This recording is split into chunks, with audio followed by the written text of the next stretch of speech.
I think some people will look at your performance and be like, oh, Item's not performing well, but you kind of did good for what you could do. The problem with this is everything's online now, and you're competing out of like the hardest region or one of the hardest regions besides like, maybe a Japan or something, right?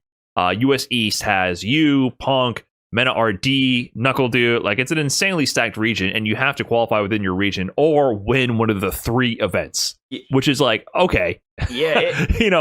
There's no opportunities, really. It's something I complain about. Like, even in 5, I didn't like it in 5 because I was like, in Street Fighter 5, I was like, yo, we have the World War and we have our one premiere. And I think, like, Punk won the premiere, and then it's like, well, now it's going to be me and Dude killing each other to kind of just, like, get the one World Warrior spot. Kind of thing. And it's like, oh well, kind of sucks. And then it sucks that like I hate to look at it at like I'm getting screwed over because of where I live, but I'm getting screwed over because of where I live. I mean, it's part of the format. It's baked into it. Like, people, in some ways, the format, people, we've used the term egalitarian, right? In some ways, yes, they're offering more opportunity for underrepresented regions around the world. That is true. But at the same time, they are limiting opportunities for densely competitive regions, right? Yeah. Like Japan, of course. Historically, Japan is 50% of the bracket due to, for one part, the players being able to have an ecosystem where they're available to have sponsors and funds to travel to all these events, but also because when they travel to the events, they win. Yeah. Right. Like, I've seen, like, I've ranted about this a bunch of times, and I see comments talking about like, oh, it's Capcom pay to win tour. And I'm like, yeah, but you could pay to go to I went to every tournament and I didn't qualify. I just didn't win. It's like, I think even in like this time, well, more in 5, less. It's kind of hard in 6 because like there's not too many tournaments. But if you go to a tournament, if you go to 3 tournaments or 2 tournaments, if you get top 8 out of Premier, I think you would get sponsored. Like, when I was traveling like by myself in like the 2018 2019 time, I was getting I was getting offers for sponsorships. It was just like, I was still in school and I didn't want to be like, oh man, I'm not gonna go to this tournament, I got a midterm I gotta take or some random shit. But like during that time, if you were going to events and if you got like a top 8 out of Premier, you were going to get sponsored. I don't know about today, but like, yeah, today that wouldn't happen. The ecosystem at the time, that's before the esports bubble popped. Like, esports to me it's fake. It's I'm riding this as long as it can. I don't think any of this is going to last forever.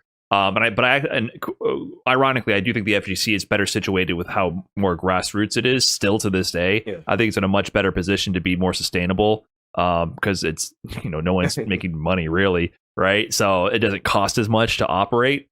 But back then, 2017, that was like peak bubble esports. 2016, 2017, dude, people were throwing around money left and right. Venture capitalists were coming in. So you're right. Yeah, if you did well, I mean, I got random sponsorship offers, like, also, and I lost to Momochi and I got sponsorship offers in 2017. I drowned in pools at final round, and people were like, I want to pay for you to go to tournaments, and I'm like, who are you? Like, why are you offering me this? So it was a different era. It was like, it was always like that. Like, I never felt like you were the people who were complaining about not getting sponsored were like going like 0-2. They haven't been going like 0-2 or something. Right. Like, but to be fair, there was, for some people in some parts of the world, they can't get to events. Like, that is a reality, right? Yeah. The question is like the balance of it all.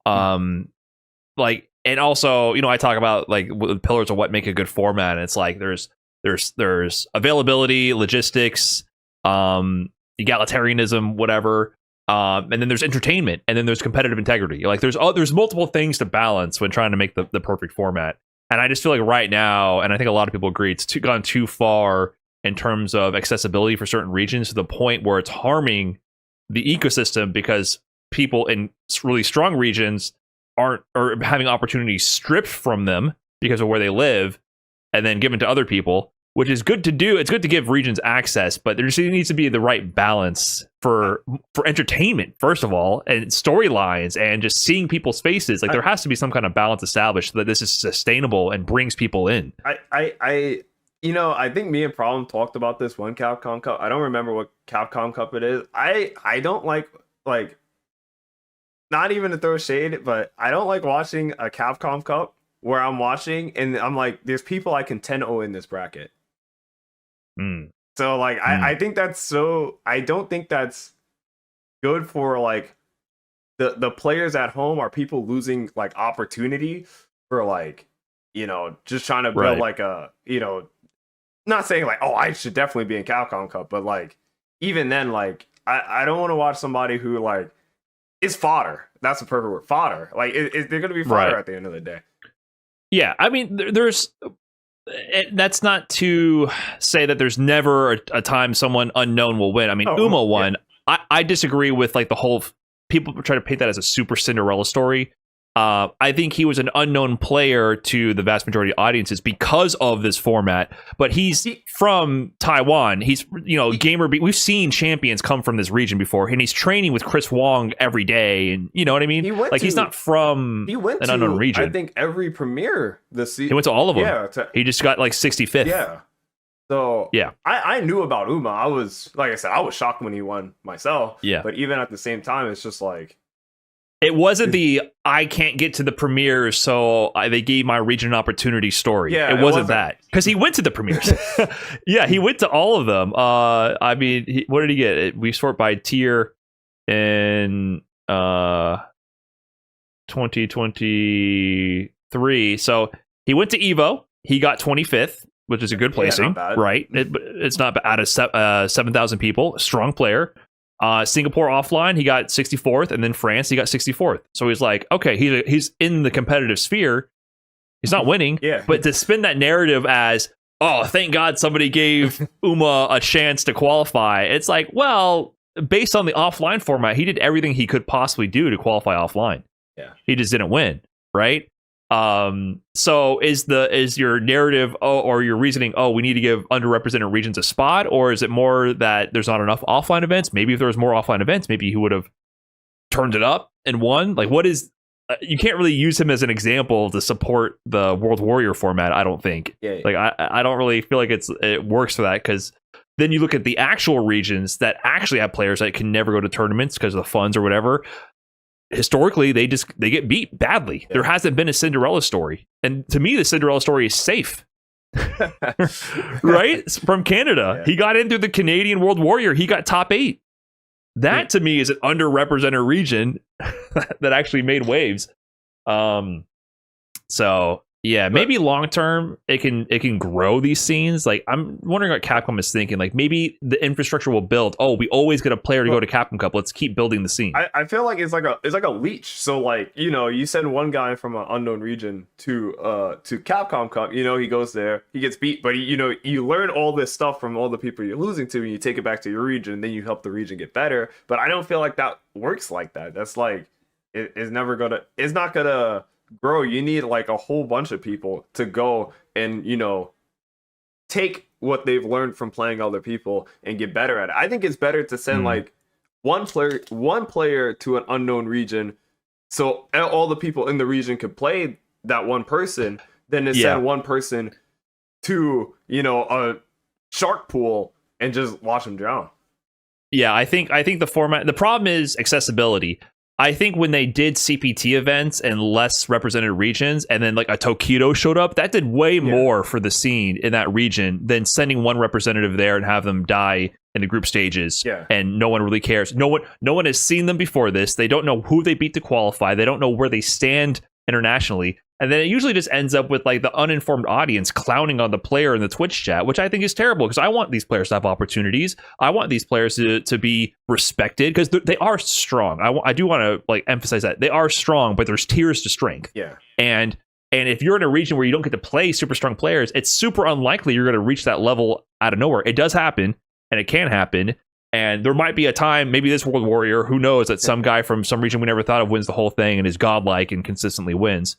That can happen. I'm not saying it's impossible, but the narrative, I think, is the number one thing that matters in these things. Like, you have to show off the people's faces and build storylines. And I really feel like putting the tournament in that region, having a few Capcom pay fucking Daigo to go there, you know what I mean? That will do so much more for that scene than picking one of them and putting them in Capcom Cup and having them lose. so much more. Yeah, it's so funny you mentioned the faces thing too. I remember last year I was like, I don't know what half the people in Capcom Cup look like, and I was like, that's so bad. I was looking through the player list, and I was like, I don't know your face, I don't know your face, and I'm like, bro, that sucks because like during 2019, you're like, oh, I know what everyone looks like. Obviously, I've seen them before.